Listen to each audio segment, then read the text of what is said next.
BDO. La fresque du climat, ce n'est que la base des connaissances sur les causes et conséquences du changement climatique.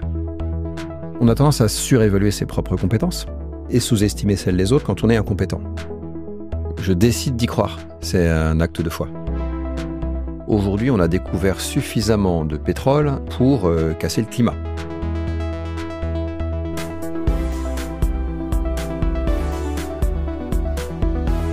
Bienvenue dans Coulisses de CEO, le podcast qui met à nu les dirigeants. Je suis Arnaud Naudan et dans chaque épisode, avec mes invités, on décrypte les challenges des leaders d'aujourd'hui et de demain.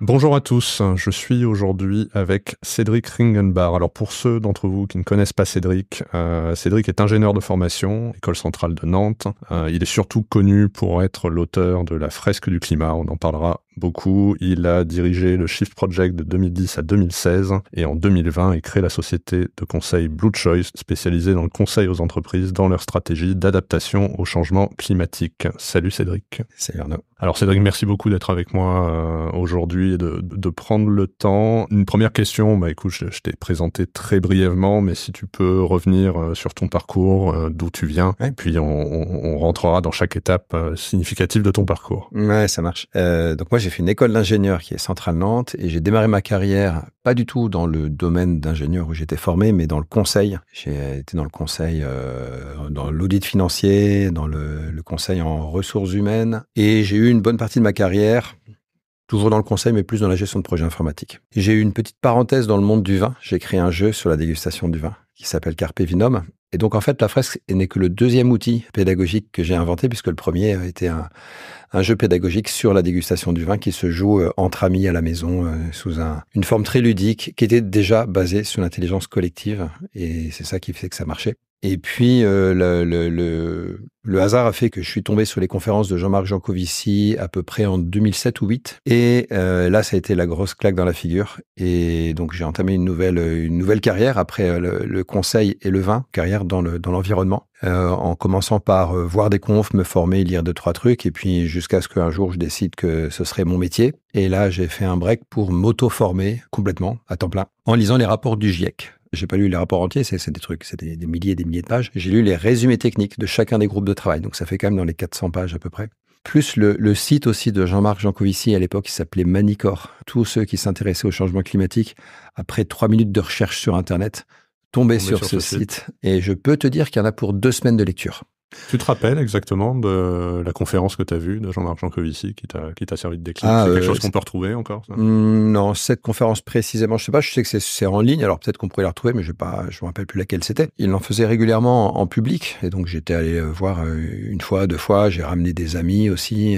C'est une conférence qui se ressemble un peu d'une fois sur l'autre, mais après, au fil du temps, elle évolue. Mais c'était déjà sur à la fois la contrainte énergétique, le peak oil, et également sur les enjeux climat. Et donc, dans les 2 cas, ça te met un peu une claque dans la figure. Et puis un jour, je suis arrivé à la conclusion que pour s'en occuper sérieusement, il fallait que ce soit mon métier. Et voilà, ça a été un jour un déclic. Et puis, j'ai organisé ensuite la suite de ma carrière pour que ça aille vers ça. Tu dis que tu t'es formé donc toi-même, donc tu as fait un break, tu as lu les rapports du GIEC. Ouais. Pas mal de gens qui ont pris conscience des enjeux liés au changement climatique et qui rêvent de faire leur carrière dans ce domaine. C'est possible, ça? Oui, alors c'était complètement en autodidacte. Après, ça dépend un peu de la nature de chacun. Moi, c'est ma façon de faire. Tu vois, j'ai appris l'italien tout seul, par exemple. Il y en a qui ont besoin de prendre des cours, d'autres qui arrivent un peu plus par eux-mêmes. Bon, il y a plusieurs façons de faire. Moi, j'ai estimé que lire les rapports du GIEC, c'était une bonne base et c'était en effet pas mal. Alors, c'est évidemment pas suffisant. Ça m'a donné la base sur la partie compréhension du changement climatique. Mais ce qui fait mon bagage aujourd'hui sur ces enjeux, c'est surtout les 6 années que j'ai passées au Shift Project, parce que là, on bossait plutôt sur la transition, sur comment est-ce qu'on va décarboner. C'est ça le métier du Shift, c'est de monter des groupes de travail. On réunit des experts, on regarde comment est-ce qu'on peut décarboner tel secteur économique, et puis on élabore des propositions qu'on essaye d'être le plus compatible possible avec la réalité du terrain. Puis ensuite, on fait un portage, on va porter politiquement ces propositions. Et donc, mes connaissances sur la transition énergétique, sur un plan un peu technique, elles viennent plus de mes 6 années au Shift que de mon auto-formation sur le climat, même si ça reste vraiment la base. Ce n'est que la base des connaissances sur les causes et conséquences du changement climatique. Comment t'étais rentré au Shift ? Après m'être formé, j'ai postulé chez Carbone 4 parce que moi, je connaissais pas grand-chose dans ce domaine-là. Je connaissais pas toutes les boîtes de conseil qui existent. Elles n'étaient pas très nombreuses à l'époque, mais je les connaissais pas. Je connaissais que Carbone 4 via Jean Covici. Et donc, j'ai pris le temps de me sentir suffisamment en confiance pour écrire un mail à Jean-Co et à Alain Grandjean. Puis, j'ai été reçu. Et puis, en fait, ils m'ont pas recruté pour Carbone 4, mais pour diriger le Shift parce qu'ils ont trouvé que j'avais un profil plus d'indépendant, de quelqu'un qui avait déjà monté une boîte. Et c'est ça qui les intéressés pour le démarrage du Shift. Donc, je suis arrivé en juin 2010. Il y avait une table, un ordi et c'est tout. Et j'ai recruté l'équipe. C'était vraiment un peu comme la création d'une start-up. On partait de rien. Et un an après, il y avait 10 personnes dans l'équipe et des groupes de travail en marche. Et ça, c'était pas prévu au final, je veux dire. Moi, j'ai postulé chez Carbone 4 en leur disant j'ai fait pas mal d'années dans le conseil, donc je sais comment marche une mission de conseil. Je me suis formé au bilan carbone. Je vais bien potasser le climat. Ça devrait le faire. Voilà. Leur réponse a été de dire ouais mais t'es indépendant, on n'est pas sûr que la grève va prendre. Je sais pas si c'était vrai, ça m'avait un peu frustré sur le coup avant qu'ils me proposent l'autre job. Avec le recul, je suis très content d'avoir été au Shift parce que c'était encore plus intéressant en fait. Le conseil c'est top et j'en fais aujourd'hui, mais le Shift c'est un peu d'une certaine façon le cran au-dessus, c'est-à-dire là où les boîtes ont touché les limites de ce qu'elles peuvent faire. Parce que la transition, souvent, c'est quand même pas rentable. Quand elles ont atteint ces limites, qu'elles les ont touchées du doigt, là, elles se disent, il va falloir changer les règles du jeu pour que ça devienne rentable, d'aller dans le bon sens. Voilà. Et ça, c'est le métier d'un think tank et c'est le métier des lobbyistes. Voilà, le Shift, c'est un lobby pour faire bouger les choses. C'était finalement encore plus intéressant, je pense, que de faire du conseil. Donc, tu le diriges pendant 6 ans ? Oui. T'as recruté combien de personnes ? On a été assez vite à une dizaine de personnes et c'est resté cet ordre de grandeur, 10, 12, tout le long. Et donc, c'est pendant que tu es directeur général du Shift que tu as l'idée de créer la fresque du climat. Ouais, exactement. Donc, ma formation, mon auto-formation qui date de 2009, très vite, j'ai commencé à rédiger mes petits PowerPoint pour restituer ce que j'avais assimilé. Et j'en ai fait une conférence d'1 heure, j'en ai fait des cours, un cours d'une journée également. Et régulièrement, je posais une journée, j'empruntais la salle de réunion du Shift et j'invitais des amis, des contacts pros pour une journée de cours sur PowerPoint sur le climat. Et c'est dans ce contexte-là qu'un jour, j'ai testé un format en me disant il faut trouver quelque chose d'un peu plus dans la pédagogie active. Et puis, j'ai testé cet exercice. Donc, j'avais imprimé une quinzaine de petits graphiques du GIEC en leur disant, essayez de trouver les liens entre chacun de ces graphiques. Et j'ai trouvé l'exercice hyper intéressant sur le plan pédagogique. Et j'ai dit, banco, je referai ça à chaque fois. Et à chaque fois, je l'ai utilisé. Je l'ai amélioré un peu à chaque utilisation. On est passé de 15 à 30, puis 40 cartes. Et c'est comme ça que ça s'est fait, en fait. Voilà. Et donc, quel est l'enjeu de la fresque aujourd'hui ? Je pense que on connaît les chiffres, enfin, si on peut parler de success story sur quelque chose comme ça, mais donc on a passé le million de personnes sensibilisées au changement climatique via la fresque. On voit que ça s'impose dans l'entreprise. Nous-mêmes, on s'est rencontrés dans ce cadre-là. D'ailleurs, j'ai eu les derniers chiffres chez BDO. Là, en l'espace de quelques mois, on a formé 700 personnes, presque un tiers des collaborateurs, avec des retours qui sont très forts. Je t'avais parlé d'une prise de bec que j'avais eue avec un de mes confrères néanmoins concurrents qui disait finalement la fresque aujourd'hui, c'est le niveau 1 de l'awareness sur le changement climatique. Qu'est-ce que tu réponds à ça aujourd'hui ? Ah oui, c'est le niveau 1 de l'awareness et le problème c'est que beaucoup de monde est encore au niveau 0, donc il faut commencer par le niveau 1. Quand on a commencé à s'intéresser un tout petit peu à ces sujets, on a l'impression que tout le monde est au même niveau que nous. Ça porte un nom, ça s'appelle l'effet Dunning-Kruger. D'accord. Il y a des psychologues qui ont travaillé sur notre capacité à s'auto-évaluer et à évaluer les autres en termes de connaissances ou de compétences. Pour la petite histoire, c'est parti d'un fait divers. Aux États-Unis, il y a un mec qui a fait un braquage sans cagoule, il s'est fait choper et après il a expliqué qu'il s'était mis du jus de citron sur la figure et il pensait que c'était comme l'encre invisible, donc qu'il n'allait pas être vu par les caméras. Les psychologues se sont posé la question, comment est-ce qu'on peut être aussi con et ne pas se rendre compte ? Et ils sont arrivés à la conclusion que le mec, l'opinion qu'il avait de ses propres connaissances et compétences, était basée sur ses propres compétences, c'est qu'elles étaient tellement faibles qu'en fait, il ne se rendait pas compte qu'il était bête. On a tendance à surévaluer ses propres compétences et sous-estimer celles des autres quand on est incompétent. Mais quand on est compétent, c'est le contraire. Quand on est compétent, On est beaucoup plus humble sur ses propres compétences parce qu'on sait ce qu'on sait et on sait aussi tout ce qu'on ne sait pas. Quand on est devenu compétent sur un sujet, ces connaissances qu'on a acquises sont devenues presque naturelles pour nous et on est persuadé que les autres les partagent. Et moi, je l'ai vécu vers 2009 quand je faisais mes premières conférences. Je me rappelle précisément de ce moment où je dis aux gens la concentration en CO2 vaut 390 ppm. Et au moment où je prononce ces mots, je me dis mais pourquoi je leur dis ça? Ils le savent normalement. Voilà. Et puis, en fait, tu te rends compte n'importe quoi. Et puis, je me suis repris par la suite, mais non. En fait, moi-même, un an avant, je le savais pas. Et donc là, j'étais en face de gens, voilà, des potes à moi qui n'est pas spécialement connaisseurs du sujet. Donc, en fait, très vite, on a ce sentiment-là. Et donc, aujourd'hui, c'est le risque qui pourrait se passer, c'est de se dire, bon, ça y est, on a fait la fresque du climat. Ouais, ça va, quoi. C'est bon, tout le monde est au courant. On a fait faire la fresque à plus d'1 million de personnes. Eh ben, il en reste encore beaucoup. Et donc, ceux qui n'ont pas fait la fresque, c'est pas parce que leurs copains l'ont fait que c'est bon, ils ont tout compris. Voilà, on a tendance très vite à passer de « j'ai pas compris le sujet » à « ça y est, j'ai compris le sujet et maintenant, en fait, très vite, il va falloir aller bosser sur les solutions ». Oui, certes, il faut bosser sur les solutions, mais en vrai, si on va pas chercher les 95% de la population qui restent, qui sont pas encore au courant, pour bosser avec eux sur les solutions, on va pas y arriver parce qu'on va être tout seul dans notre bulle à bosser sur des trucs. Ça va faire comme la Convention citoyenne pour le climat, tu vois. Ils sont 150, ils ont compris le sujet, ils font des propositions extrêmement ambitieuses. Et le reste de la population qui n'a pas fait le même cheminement que eux reçoivent ces propositions et disent non mais ça va pas la tête, on va pas ralentir sur l'autoroute, on va pas faire ceci, on va pas faire cela. Il faut faire très attention à ne pas sous-estimer l'importance de cette première brique qui est la sensibilisation. En effet, c'est que le niveau 1. Mais le niveau 1, c'est ce qui vient après le niveau 0 et avant le niveau 2. Donc c'est finalement plutôt un compliment pour mon confrère qui lui-même doit être déjà suffisamment compétent et pense que tout le monde est à peu près au même niveau. Malgré le fait que on parle du changement climatique et de son impact depuis maintenant quelques temps dans l'entreprise, et on se rend compte que finalement les collaborateurs qui suivent la fresque, que ça chamboule, que ça fait prendre conscience. Donc je pense que c'est effectivement un très bon outil et donc, comme tu le dis, 1 million c'est très bien, mais il reste encore beaucoup de monde à former. C'est quoi les prochaines étapes, du coup, pour la fresque? Déjà, je pense qu'on va bientôt se rapprocher d'un moment où il y a un espèce de point d'inflexion parce qu'il y a beaucoup de monde qui l'a fait, parce que les gens qui étaient naturellement intéressés par ce sujet ont déjà fait la fresque. Et maintenant, il va falloir aller toucher ceux qui ne viennent pas naturellement sur ce sujet. Et donc, ça veut dire qu'il va falloir certainement faire plus d'efforts pour aller proposer cet atelier là où les gens ne nous attendent pas, pour pouvoir atteindre, en France en tout cas, une partie significative de la population pour que ça puisse vraiment basculer.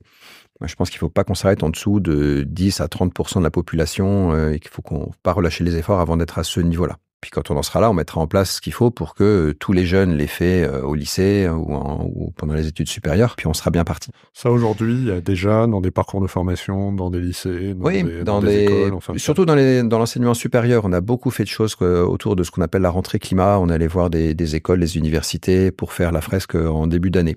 C'est une grosse partie de notre activité. Donc ça devrait continuer et puis ça s'institutionnalise souvent. Donc voilà, dans beaucoup d'écoles ou d'universités, tous les ans, les élèves feront ça en arrivant. Et quand tu dis on va aller le faire là où on nous attend pas, tu penses à quoi? Dans les entreprises, elles ont quelquefois décidé que ce serait que ceux qui le veulent qui vont faire la fresque, et puis dans d'autres, elles ont dit que ce sera tout le monde. Ouais, nous, on a dit que c'était obligatoire. Ouais. C'est dans les parcours de formation. C'est bien, voilà, et ça, c'est souvent ce qu'il faut faire parce que si on se dit c'est que pour ceux qui veulent, quand tous ceux qui veulent l'ont déjà fait, il reste plus que ceux qui ont moins envie, et du coup, autour de la table, on a une ambiance un peu moins motivée. Du coup, la fin est encore plus dure à faire.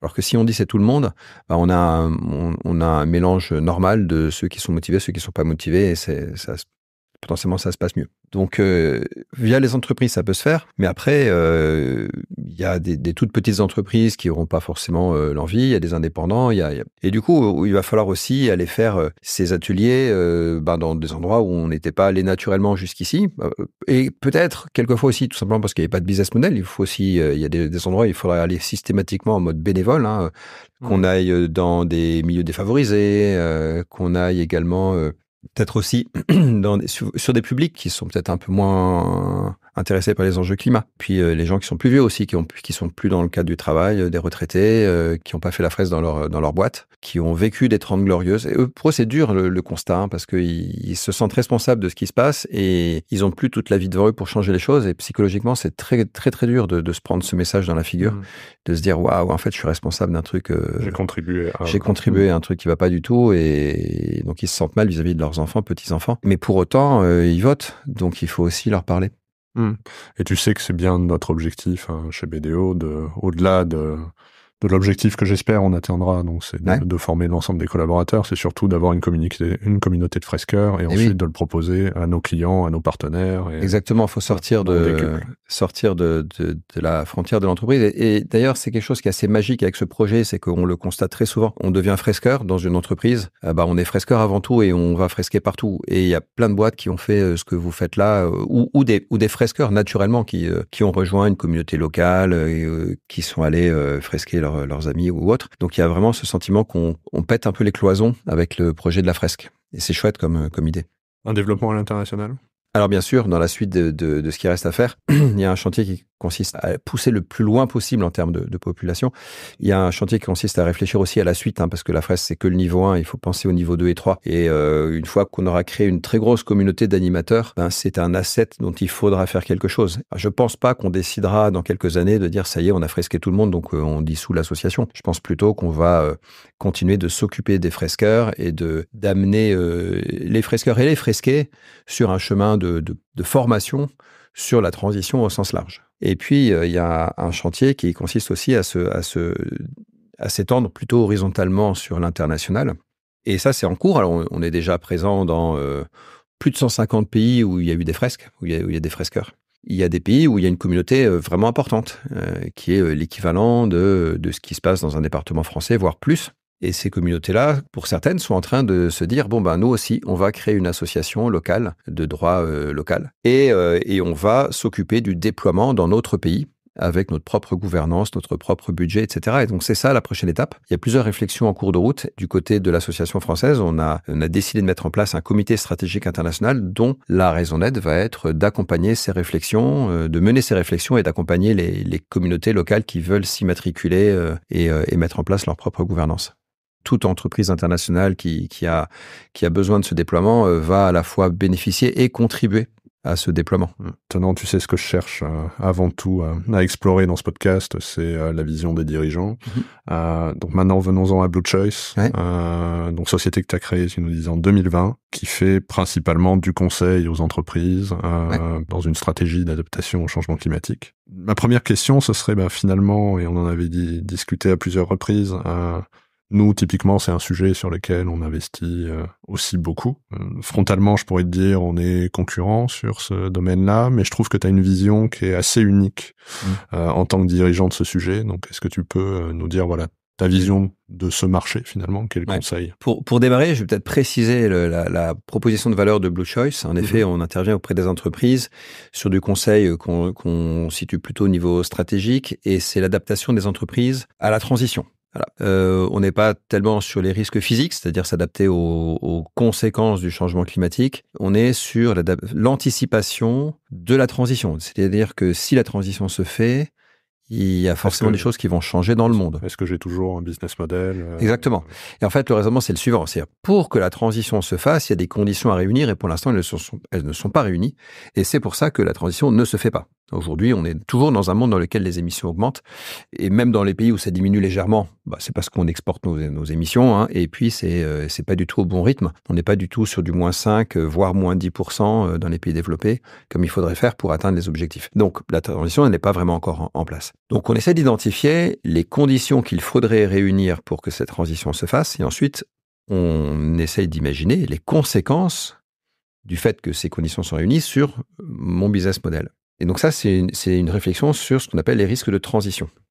Donc c'est ça qu'on essaie de faire, qu'on fait avec des entreprises à travers des ateliers, des réflexions, brainstorming au niveau stratégique. Tu disais, oui, on accompagne les entreprises, on est potentiellement concurrents. Peut-être, mais en réalité, nous, on s'applique à nous-mêmes ce raisonnement. C'est-à-dire, on imagine que la transition se fait. Et non seulement on l'imagine, on s'y prépare, mais on parie qu'elle va avoir lieu. C'est le postulat de départ. C'est le postulat de départ, voilà. Et c'est ce qu'on propose à nos clients. On leur dit, il faut vous adapter à plusieurs scénarios. Et puis, à un moment donné, il y a peut-être même besoin de choisir un scénario parce que tu as plusieurs scénarios devant toi et puis il faut quand même définir ta stratégie. Tu peux pas avoir une stratégie qui est adaptée à plusieurs scénarios. Et donc, peut-être qu'à un moment donné, il faut en choisir un de ces scénarios. Il faut y aller avec ses tripes et dire, moi, je crois à ça. Et chez Blue Choice, on fait ce pari. Donc, on fait le pari que la transition va avoir lieu. Et si on fait ce pari, Une des conséquences, c'est que le travail que nous, on fait, il y en aura pour tout le monde.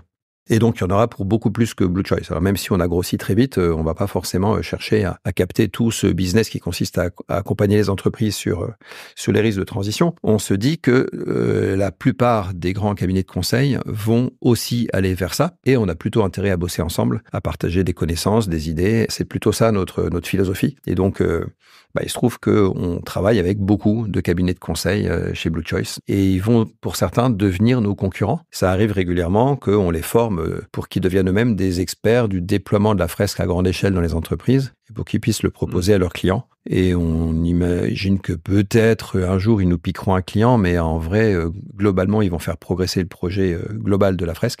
Et ça, c'est plutôt une bonne chose pour le monde. Et puis, en fait, pour nous, ça devrait bien se passer quand même, parce que plus la fresque progresse, et puis plus il y aura du boulot dans ce domaine-là. Mais c'est exactement ce qu'on fait ensemble. Mais quand même, je dirais, des CEO qui sont ouverts à fermer leurs propres concurrents sur le business, c'est quand même assez rare sur le marché. Oui, mais... Parce que tu pars du principe que de toute manière, il y aura tellement de besoins dans les entreprises pour s'adapter. C'est assez logique, y compris d'un point de vue business, de faire ça pour moi. Et en vrai, quand j'en parle à des patrons de boîtes, il y en a beaucoup qui assez vite comprennent la logique. L'intérêt de la collaboration. Après, qu'ils arrivent à convaincre leur partenaire ou leur CA de faire ça, c'est pas toujours évident, mais on comprend assez vite la logique. Ça s'illustre d'ailleurs à travers un autre projet, je ne sais pas si c'était ta prochaine question, mais qu'on a prévu autour du PTEF. Tout à fait. PTEF, c'est le plan de transformation de l'économie française, qui est un travail réalisé par le Shift Project. C'est un scénario de transition en France qui couvre 15 secteurs économiques, qui a été le produit de 1 ou 2 ans de travail avec des experts de ces différents secteurs et qui est, je pense, un très très bon travail. Pour que le PTEF soit utile, il faut ensuite qu'il soit diffusé. De la même façon que le GIEC a été rédigé par les scientifiques, et après il faut le diffuser, et c'est ce qu'on fait avec la fresque. Donc le Shift fait un travail de diffusion, mais je me suis dit qu'on pouvait aller encore plus loin, encore plus vite, en prenant ce travail, en le transformant en une série d'ateliers qui vont permettre d'assimiler le contenu du PTEF, chapitre par chapitre. Donc chez Blue Choice, on en a développé un. On a développé un atelier sur le fret. On l'a testé déjà auprès de 2 ou 3 clients. Et on a proposé au Shift de concevoir avec d'autres cabinets un atelier par chapitre. Et donc c'est un travail qui est en cours, qu'on fait main dans la main avec le Shift. Il y a 1 an, on réunissait une dizaine de cabinets de conseil et tous, ils ont dit OK. Voilà. Donc en fait, tu vois, cette proposition de faire un travail collaboratif entre cabinets, finalement, elle a marché. Moi, au-delà de mes espérances, il y a vraiment ceux qui sont venus aux réunions étaient des partenaires, des gens d'un bon niveau. Ils ont dit OK, ils ont signé et puis c'est parti. Ils ont mis des ressources humaines sur la conception d'un atelier avec l'optique plus tard de céder la propriété intellectuelle au Shift ou à une structure que le Shift créera pour l'occasion, et même de payer des droits d'utilisation quand ils utiliseront l'outil qu'ils ont eux-mêmes développé. Donc c'est quand même, ça va quand même assez loin. Mais pourquoi faire ça ? Tout simplement pour que ensuite il y ait un budget centralisé pour mettre en place toute la dynamique de diffusion, avoir une plateforme informatique, avoir un suivi, etc., du matériel pédagogique, des traductions s'il y a besoin, et de manière à ce qu'on puisse mettre en place un outil de passage à l'échelle, un peu comme la fresque, c'est-à-dire il y a des animateurs, il y a des formateurs d'animateurs, on recrute des formateurs d'animateurs parmi les animateurs et ainsi de suite, de manière à ce que ça puisse croître de manière exponentielle. Le but étant d'aller toucher des centaines de milliers, voire peut-être 1 million de décideurs économiques, pour qu'ils aient tous en tête le contenu du PTEF dans leur propre secteur d'activité et qu'ils commencent à se dire les uns les autres, moi je vais suivre ce plan-là et j'ai envie de le suivre parce que je sais que mes petits camarades vont faire pareil. C'est vraiment l'effet de masse qui peut faire quelque chose. L'effet d'entraînement, le fait que les patrons se disent, ils se retournent un peu autour d'eux, ils demandent à leurs confrères, t'y vas toi ? Ouais, moi j'y vais.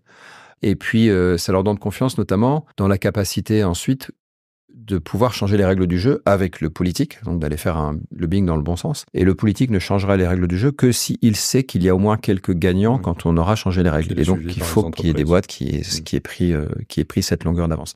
Je crois beaucoup à ça. J'ai vu les limites du lobbying quand j'étais au Shift parce que tu peux faire un lobbying d'intérêt général dans un sens. Si tu as des boîtes qui font le lobby dans l'autre sens le soir dans les couloirs de l'Élysée, t'en sais rien et c'est super efficace et ça le fait. Et quand on aura un lobbying des ONG d'un côté, mais aussi un lobbying des entreprises qui disent « Attendez les gars, ça y est, on est prêts, mettez-nous des contraintes parce que on n'a pas le choix, il faut aller dans cette direction-là.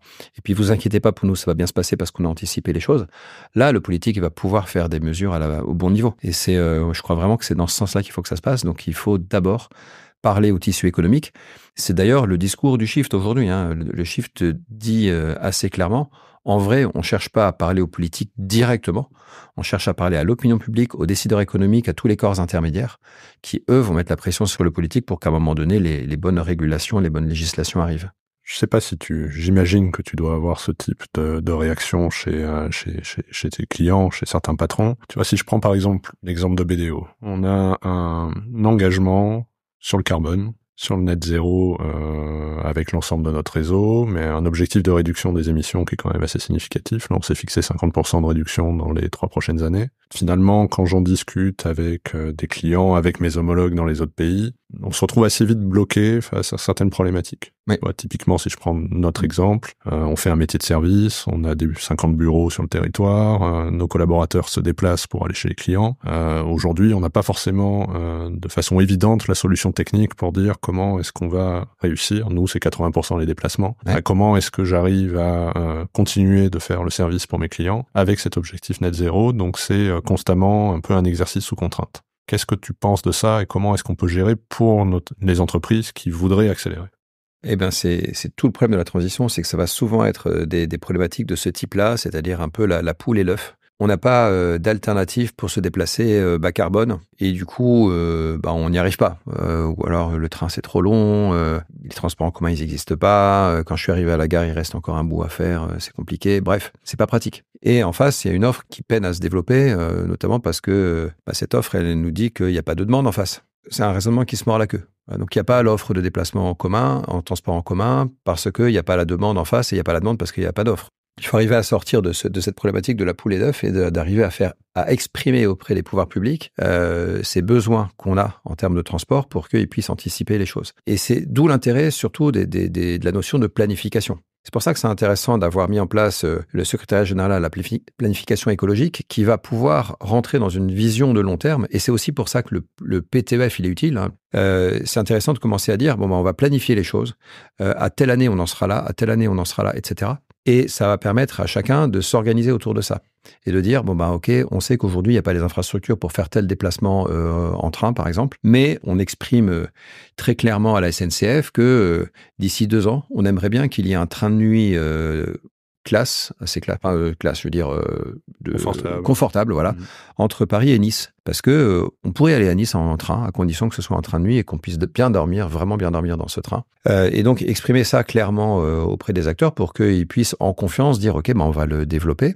Puis si c'est pas la SNCF, ce sera Railcoop.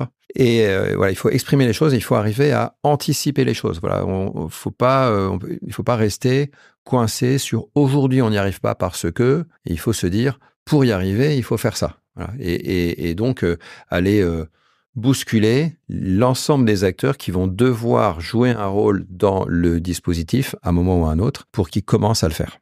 Sachant que toi, tu fais le pari que la transition va se faire. Ouais. Tu communiques comme ça auprès de tes équipes, auprès de tes clients sur de toute manière ça va se faire, on va y arriver. Ou est-ce que moi j'entends quand même pas mal de gens dire entre guillemets c'est plié. Je veux dire ça va trop vite.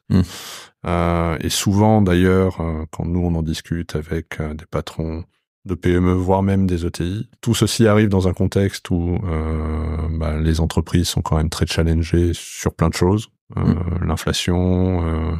Les problématiques d'approvisionnement, le sens au travail. Il y a de la réglementation dont moi je suis convaincu que c'est une très très bonne chose, la réglementation européenne sur la transparence, sur les rapports de durabilité qui, je pense, va mettre les entreprises en mouvement et permettre d'accélérer.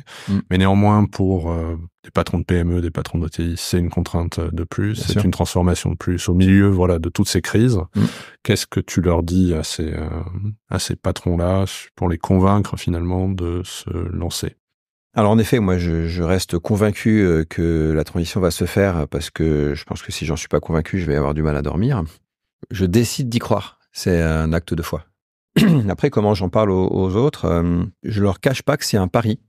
Mais je leur dis également que ce pari est potentiellement moins risqué que le pari contraire. C'est ne pas parier sur la transition, ça peut être extrêmement risqué aussi. Donc en fait, il faut sortir de l'idée que il y aurait d'un côté les utopistes qui pensent qu'il faut changer le monde, et puis de l'autre côté des gens réalistes qui s'intéressent à la vie réelle et qui ont envie de rien bouger. Parce qu'en fait, ne rien bouger, ça veut dire péter le climat, ça veut dire des bonifications du monde extrêmement violentes, en fait. Pardon, je t'interromps, mais quand tu as des grands patrons dans l'énergie, des pétroliers qui disent, face à la pression des ONG, des opinions publiques sur les énergies fossiles, et qui disent finalement vous devrez arrêter les nouveaux gisements de pétrole et de gaz, et que eux répondent c'est soit ça, soit on multiplie par 10 les prix de l'énergie, et donc faire la même chose on sait pas faire, donc c'est pas pour tout de suite qu'on va arrêter. C'est vraiment toujours une question de à quel scénario on croit. Bon, déjà, on parle de ralentir et pas d'arrêter. Parce que si demain matin, il n'y a plus de pétrole à la pompe, le pays il est en vrac, c'est la catastrophe. On dit d'arrêter les nouveaux gisements. Alors oui, parce que pourquoi on dit d'arrêter les nouveaux gisements ? Parce que aujourd'hui, on a découvert suffisamment de pétrole pour casser le climat. Donc, explorer des nouveaux gisements, ça veut dire aller chercher un pétrole qui est en dehors de notre budget carbone. Donc, c'est pas logique. Ce que répondent les pétroliers, et ça peut se comprendre, ce qu'ils répondent, c'est non mais d'accord, mais il y a une demande qui est là. Alors, eux, s'ils avaient la conviction que demain la demande elle s'arrête, enfin elle ralentit parce que la transition est en train de se faire, ils sont pas fous, ils vont pas aller explorer pour aller trouver des champs qu'ils n'exploiteront jamais. Voilà. Aujourd'hui, ils explorent en disant au pire, on n'exploitera pas, mais il y a besoin d'explorer au cas où il y a besoin. S'ils ne faisaient pas cette exploration, s'ils se mettaient tous d'accord pour ne pas aller explorer plus loin, il y a un risque qu'il y ait une pénurie de pétrole et que la transition se fasse à cause de cette pénurie de pétrole. Mais qu'est-ce qui va se passer concrètement ? On va avoir des grosses difficultés économiques dues au fait qu'il y a un prix qui explose, qu'il n'y a pas assez de pétrole, etc. Et on va reprocher à ces pétroliers de s'être entendus pour limiter les volumes et augmenter les prix. Parce que concrètement, on est tellement dépendant du pétrole que les prix vont exploser jusqu'à pouvoir détruire de la demande. C'est-à-dire que ceux qui peuvent se payer du pétrole vont se payer du pétrole et ceux qui ne peuvent pas vont pas pouvoir. Et donc, ça va être extrêmement injuste sur le plan social si on fait ça. Et du coup, la transition se fera, mais dans la douleur. Voilà. Mais si jamais ils faisaient comme ça, sans qu'il y ait un accompagnement de la transition par la collectivité, les transports, les pouvoirs publics, etc., ça va très mal se passer et on leur reprocherait d'avoir organisé cette pénurie. C'est ce que Patrick Pouyanné a dit à ses confrères des autres compagnies, et je pense que sur ce point-là, il a raison. C'est ce qui se passerait vraiment. Bon, maintenant, le sujet se situe où ? Il faut vraiment faire baisser cette demande. C'est pas aux entreprises de pétrole de faire ça. Enfin, je veux dire, c'est leur métier, donc elles ont envie de continuer à gagner de l'argent. Donc, certes, elles déploient du renouvelable, mais c'est en plus, quoi. C'est pas à la place. Donc, il va falloir vraiment mettre en place cette transition avec une opinion publique qui est de plus en plus convaincue, avec des pouvoirs publics qui s'y mettent vraiment sous la pression des entreprises qui ont envie de cette transition pour pouvoir investir massivement dans l'efficacité, pour également accompagner un mouvement de sobriété parce qu'il n'y a pas d'autre solution que de moins consommer un certain nombre de choses un peu inutiles. Et ensuite, les pétroliers vont devoir s'adapter à ça. Et eux, leur discours aujourd'hui, c'est ça, c'est de dire si la demande baisse, il n'y a pas de problème, nous, on s'adaptera. Voilà.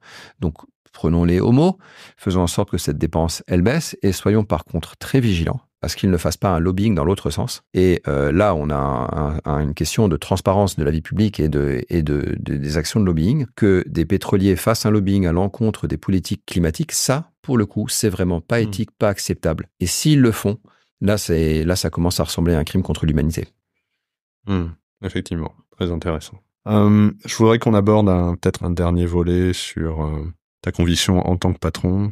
Globalement, on a dans les entreprises, j'évoquais les challenges que l'on vit avec nos collaborateurs, la quête de sens. Alors j'imagine que toi, le sujet du sens, tu dois quand même un peu moins l'avoir vu la mission que tu t'es donnée. Mais globalement, comment tu te l'appliques toi dans ton entreprise ? Comment tu manages tes équipes ? Et puis toi aussi, t'es un patron, j'imagine que tu as des objectifs aussi figure-toi de durabilité, de net zéro. Donc, voilà. Figure-toi que même chez Blue Choice, on se pose des questions de cette quête de sens. En fait, même si on est basé sur un projet qui fait vraiment du sens, on se pose régulièrement la question de savoir, par exemple, est-ce que on est assez radicaux avec nos clients, est-ce qu'on les bouge suffisamment ? Donc si, c'est des questions qu'on se pose. Il y a une question fondamentale qui est jusqu'où il faut que j'aille pour faire bouger les choses. Parce que tu as deux écueils. Il y a un écueil qui est j'y suis pas allé assez fort, j'ai rien fait bouger, il va rien se passer après avoir fait, par exemple, une animation de la fresque du climat dans un COMEX. Ils ont rien compris et il va rien se passer. Voilà. Et l'autre écueil, c'est j'y suis allé trop fort et j'en ai braqué la moitié et ils sont dans le déni et ils m'ont classé dans les militants, les activistes climatiques qui s'enchaînent devant la 86, la 69, pardon. Et donc, on est là-dedans. Et pour savoir où est la frontière, il faut de temps en temps être allé trop loin pour savoir où est la limite. On est dans ces réflexions-là. On n'est effectivement pas des activistes au sens qui vont être uniquement dans la critique.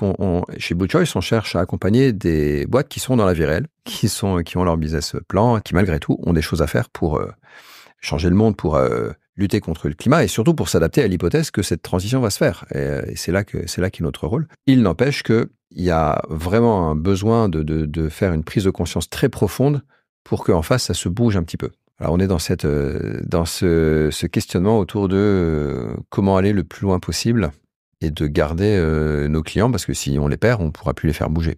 Alors maintenant, si on en vient à comment vous êtes organisé chez Blue Choice en interne, est-ce que tu peux me dire sur la manière dont tu manages tes équipes? On a dit que tu avais des méthodes qui sont proches de l'entreprise libérée, donc je pense que pas tout le monde ne sait ce qu'est une entreprise libérée, et je trouve ça très intéressant. Donc est-ce que tu peux nous dire comment t'es venue l'idée de t'organiser comme ça et comment ça se passe concrètement? Ça s'est fait un peu naturellement. Donc, déjà pour fixer les idées, en 2020, on était 3, et là, on est en 2023, on est 25. Donc, ça a été extrêmement rapide. Donc, pour gérer une croissance aussi rapide, il faut forcément qu'il y ait une capacité des acteurs, des salariés, des collaborateurs à prendre des initiatives et à m'aider à réfléchir à l'organisation. Voilà. Et c'est clair que l'organisation qu'on a adoptée, qui est pas tellement hiérarchique, qui est plutôt sous forme de cercle concentrique, on a différentes thématiques qui sont réparties avec des coordinateurs par thématique. Cette organisation s'est faite vraiment en collaboration avec tout le monde. Ça a été des propositions de leur part qu'on a revues ensemble et puis et ça s'est fait comme ça. Donc, ce qui m'a amené à ça, je pense que c'est une lecture assez ancienne d'un bouquin qui s'appelle The One Minute Manager. Voilà, qui explique comment bien manager les gens en leur donnant un maximum d'autonomie, en les encourageant dans ce qu'ils font. Et je l'ai lu il y a longtemps, je l'ai relu parce que c'est toujours bien d'avoir une piqûre de rappel. Et je pense que ça finit par infuser dans mon cerveau sans m'en rendre compte, en fait, sans penser à ce bouquin. Je pense que j'en ai appliqué un certain nombre de principes. Mais jusqu'à récemment, tout ce qui était entreprise libérée, sociocratie, tout ça, je regardais ça avec une forme de mépris en me disant mais ça peut pas marcher, c'est pas possible. En fait, j'en avais une image un peu faussée et caricaturale de ces, notamment du monde associatif où en effet, on veut pas de chef et du coup, on décide tous et puis c'est pas très efficace parce qu'on passe des heures à débattre et on prend pas de décision et ça avance pas. J'avais un peu cette caricature en tête. Et puis, j'ai lu le livre de Frédéric Laloux, Reinventing Organizations. Et puis, au fur et à mesure des lectures, je me disais, mais déjà, c'est pas du tout la caricature que j'avais en tête. C'est pas du tout le truc désorganisé où tout le monde décide à la fois, etc. C'est beaucoup plus pertinent que ça. Et puis, deuxième point, en lisant le livre, je me suis rendu compte que chez Blue Choice, en fait, on était déjà à pas mal d'égards sur un fonctionnement de ce que Frédéric Laloux appelle les entreprises opales, avec des prises de décision qui sont vraiment prises au niveau de tous les collaborateurs, avec un partage des informations. C'est au-delà du mode de gouvernance, c'est aussi une sincérité et le fait d'être soi-même quand on est au travail, s'autoriser à être soi-même, ce qui n'est pas le cas dans beaucoup d'entreprises. Et chez Blue Choice, on s'autorise à être nous-mêmes, à être assez transparent avec nos collègues, puis surtout à être nous-mêmes en tant que personnes convaincues sur les enjeux climatiques. Quand on parle de ça, on est des citoyens. On n'est pas des salariés. Donc, il y a cet aspect-là. J'ai vraiment réalisé qu'on était quasiment arrivé à ce que Frédéric Laloux appelle les entreprises opales. Et il restait encore quelques morceaux à mettre en place qui sont en cours de réflexion et vers lesquels on va se diriger. Donc, notamment sur comment on fixe les rémunérations. Moi, ça fait un moment que je me dis être la personne qui tranche pour les rémunérations des uns et des autres, c'est pas quelque chose que je trouve agréable. Et donc, j'ai déjà commencé à mettre en place, on a mis en place parce que ça s'est fait tout seul. On est en train de mettre en place une grille de salaire, puis une grille d'évaluation pour rendre le plus objectif possible ce moment où on fixe le nouveau salaire d'une personne. On entamera bientôt une réflexion sur, à l'avenir, comment on fait pour que ce soit encore plus horizontal, partagé. Parce qu'à l'arrivée, quand on a fait ça, la décision, elle devient beaucoup plus légitime et elle est pas trop remise en question, je pense. En tout cas, on va le tester. J'ai très envie d'aller vers ça. Tu peux décrire un peu le process sur les rémunérations. Enfin, le principe, c'est que globalement, l'ensemble des rémunérations sont fixées collectivement et c'est les collaborateurs qui s'ajustent. Il y a plusieurs principes. J'ai un ami qui a une entreprise libérée qui est complètement opale et chez lui, chaque personne décide de quelles vont être là où les personnes qui vont décider de ma propre rémunération. Donc, je vais décider que ce sera toi et telle autre personne parce qu'on bosse ensemble, parce qu'on se connaît bien et voilà. Et après, on accepte le verdict des autres. Souvent, quand même, on va faire un petit dossier pour dire voilà ce que j'ai fait cette année, etc. Je connais une autre entreprise libérée où ça se passe comme ça, sur une forme de dossier. On va défendre le fait qu'on a acquis des nouvelles compétences. Ce qui justifie une augmentation de salaire, c'est qu'on a acquis des nouvelles compétences pour justifier d'avoir cette augmentation. Et on le fait devant nos pairs. Dans les pairs, on peut se dire qu'il y a quand même une proportion de gens plus expérimentés que d'autres, mais c'est quand même un conseil en face de nous, un comité de plusieurs personnes de tous les niveaux hiérarchiques de la boîte. Et voilà, donc j'ai pas encore testé ça, mais j'ai très envie de le faire et j'ai assez confiance que si on fait ça dans le respect des uns des autres, ça a des chances de bien se passer. Et les entreprises qui ont testé ça, elles sont beaucoup plus grosses que Blue Choice, donc c'est même pas une question de taille. Oui, j'allais dire, Frédéric Laloux explique que c'est pas uniquement, il n'y a pas besoin d'être native Opal. Oui, on peut le devenir. On peut le devenir. Tout à fait. Et que c'est pas forcément uniquement pour les petites sociétés. Ouais, il y a des sociétés assez de grosse taille qui ont fait ce travail. Ouais. Quelles sont les prochaines étapes? On en a beaucoup parlé, mais est-ce que tu as une ambition particulière, au-delà, je dirais, de conseiller tes clients et d'amener toutes ces entreprises à s'engager sur le chemin de la transition? Ma question revient à finalement, mais pourquoi faire tout ça, en fait? Tu as déjà fait beaucoup. Est-ce que tu t'es fixé un objectif de je vais amener tous mes clients, le plus d'entreprises possible, à s'engager là-dessus? Est-ce que c'est ça qui te fait avancer ou non, j'ai pas d'objectif. Et puis c'est très compliqué d'avoir un indicateur quantitatif là-dessus. Et puis les choses prennent toujours beaucoup plus de temps que ce qu'on imaginait. Mais oui, j'espère bien, avec Blue Choice, avoir un vrai impact sur les entreprises et surtout faire en sorte que cet accompagnement, ça j'espère que ça va devenir l'activité de plein d'autres cabinets de conseil. Et que malgré tout, il reste du boulot pour Blue Choice, qui voudrait dire qu'on a vraiment gagné notre pari, c'est-à-dire qu'il y a un tel marché sur ce sujet-là qu'il y en a pour beaucoup de monde. Parce que faut quand même se dire que la transition énergétique, c'est un chamboulement énorme du monde. Et c'est qui les spécialistes du changement? C'est les consultants. Accompagner le changement, c'est le métier des consultants. Donc, il va y avoir du boulot pour tout le monde. Il y a cet enjeu-là, mais maintenant, si tu me demandes à plus longue échéance ce que j'aimerais faire, j'ai envie d'avoir une influence sur une réflexion qui va encore un petit peu plus loin, mais qui est plus d'ordre économique et qui est comment est-ce qu'on va complètement changer la façon de penser l'économie, notamment en arrêtant d'utiliser le PIB comme un indicateur central. Le PIB, mais du coup, au niveau micro, le chiffre d'affaires, puis aussi les volumes. Voilà, donc, comment est-ce qu'on arrive à rendre les mêmes services? Il faudrait se focaliser un peu plus là-dessus plutôt que de dire moi, je vais vendre ça parce que ça se vend et je vais gagner de l'argent. En fait, c'est pas l'objectif, ça devrait pas être de gagner de l'argent, ça devrait être de dire je sais qu'il y a des gens qui ont besoin de cet objet, donc je vais le fabriquer parce que je pense que je suis la bonne personne pour le faire. Et après, c'est normal d'être rémunéré pour le faire, et donc je vais être rémunéré. Il faut que j'ai de quoi vivre moi-même. Voilà.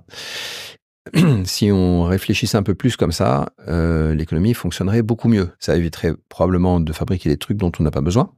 C'est quand même ce qu'on fait aujourd'hui. On pourrait un peu plus se focaliser sur plus utiliser ce qui a déjà été produit, parce que c'est du gâchis et c'est bête. Pour arriver à faire ça, c'est pas tellement le vendeur qu'il faut éduquer, c'est l'acheteur.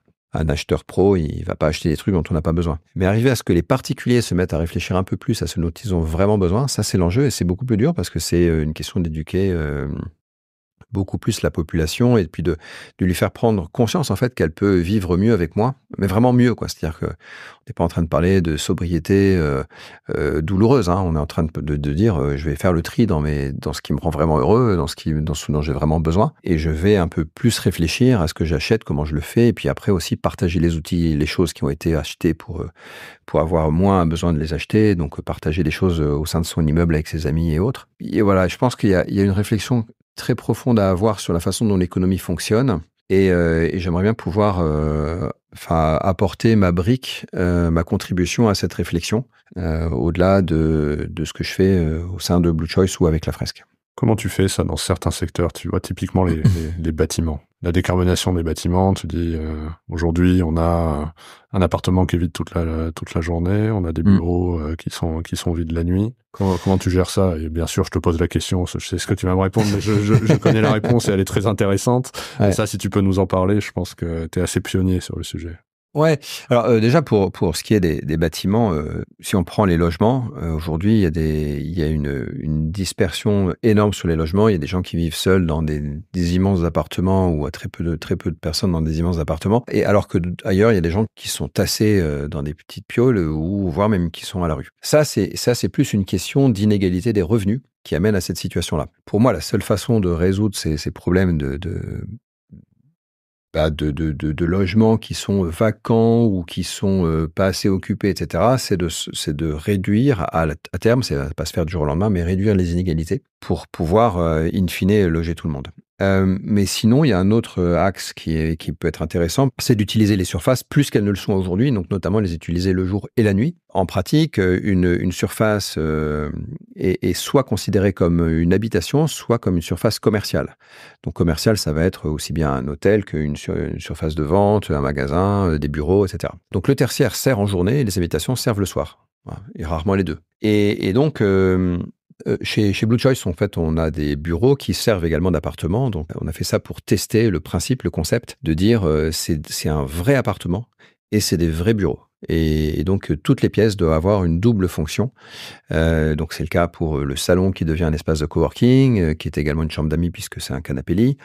La salle de réunion, c'est en fait une salle à manger. Et ensuite, il y a deux pièces qui sont des chambres et des salles de réunion puisque les deux lits sont escamotables et on peut, en journée, quand les gens viennent en réunion, ils savent pas du tout qu'ils sont dans une chambre. Donc, on a testé ça pour voir un peu toutes les questions que ça pose et c'est intéressant. Ça pose plein de questions d'organisation, des questions légales, des questions de décoration. On rentre jamais dans les cases. Quand on va voir l'assurance, elle nous dit mais vous êtes quoi comme surface? Voilà, donc c'est hyper intéressant de voir toutes les questions que ça pose. Et le but de cette expérimentation, c'est de pouvoir en tirer un certain nombre de leçons et de recommandations pour que ça puisse se généraliser. Et puis ensuite d'aller voir la ville de Paris, les pouvoirs publics, le ministère du Logement, pour essayer de généraliser ça. Ce ne sera pas généralisable dans toutes les surfaces, mais si on le faisait partout où c'est faisable, ça permettrait de limiter le besoin de nouvelles constructions ou ça permettrait de libérer de la surface pour héberger plus de monde. Et donc, c'est dans tous les cas une bonne chose pour la transition. Et ça fonctionne?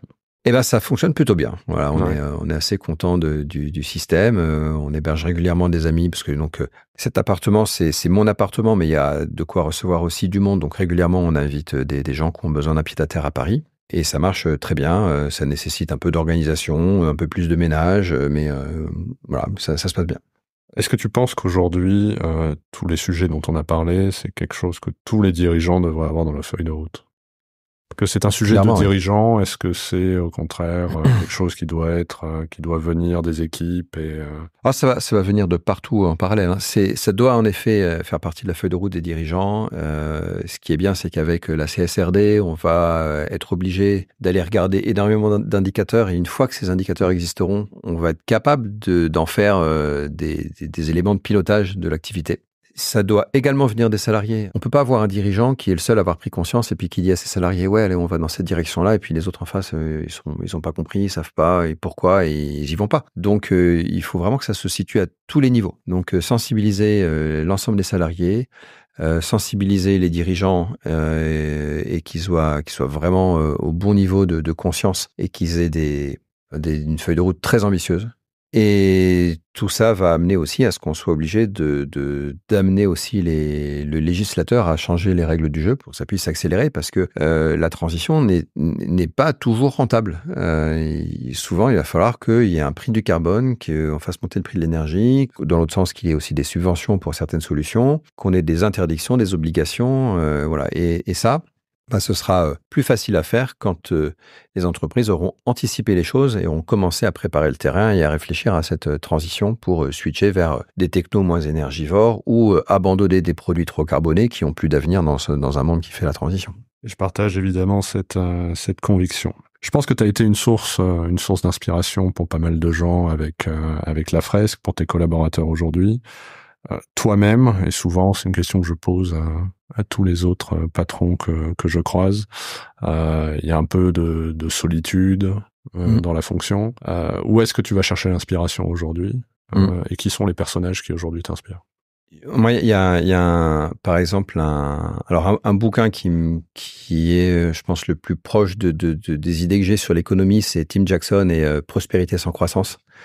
Donc Tim Jackson, qui est un économiste reconnu et qui écrit qu'il faut remettre en cause le PIB, que la croissance n'est pas l'alpha et l'oméga, et donc son bouquin a fait pas mal de bruit. Il y a également une vidéo du discours de Mark Carney qui s'appelle La tragédie des horizons. Et donc, il s'adresse à tout un parterre du secteur financier, de la banque et de l'assurance, en expliquant que le changement climatique est un vrai sujet et que il va falloir dépasser la tragédie de l'horizon, qui est due au fait que les conséquences vont se faire sentir sur plusieurs décennies, mais les actions doivent se faire maintenant, dans les mois et les années qui viennent. Et donc, on a un problème d'horizon parce que on réfléchit à court terme sur un sujet qui pose des problèmes à long terme. Il va falloir dépasser ce problème de tragédie des horizons. Et son discours est extrêmement courageux parce que il est en train de parler au monde de la finance qui n'a pas encore pris la conscience au bon niveau. Et il est quelqu'un de suffisamment écouté et respectable pour que son auditoire l'entende. Et des gens comme ça, il y en a assez peu qui ont ce courage-là. Et ensuite, ce qui me fait également garder l'espoir, c'est l'idée que aujourd'hui, en fait, on n'est pas très nombreux à avoir compris le sujet. Et ça nous semble très dur. Quand on sera plus nombreux, ce sera plus facile. Et puis on sortira moins seul. Surtout, ouais, on se sentira moins seul. Cédric, merci encore d'avoir pris le temps de venir avec moi sur ce podcast. C'était très inspirant. Et puis donc, pour nos auditeurs, j'espère que vous avez trouvé ce podcast intéressant et on vous retrouve la semaine prochaine pour un nouvel épisode. Merci Cédric. Merci. Merci beaucoup d'avoir écouté cet épisode de Coulisses de CEO. Je vous donne rendez-vous la semaine prochaine avec un nouvel invité. Pour ne manquer aucun épisode, abonnez-vous sur votre plateforme d'écoute préférée et partagez l'épisode parce que le podcast, finalement, c'est comme les valeurs d'une entreprise, ça se partage.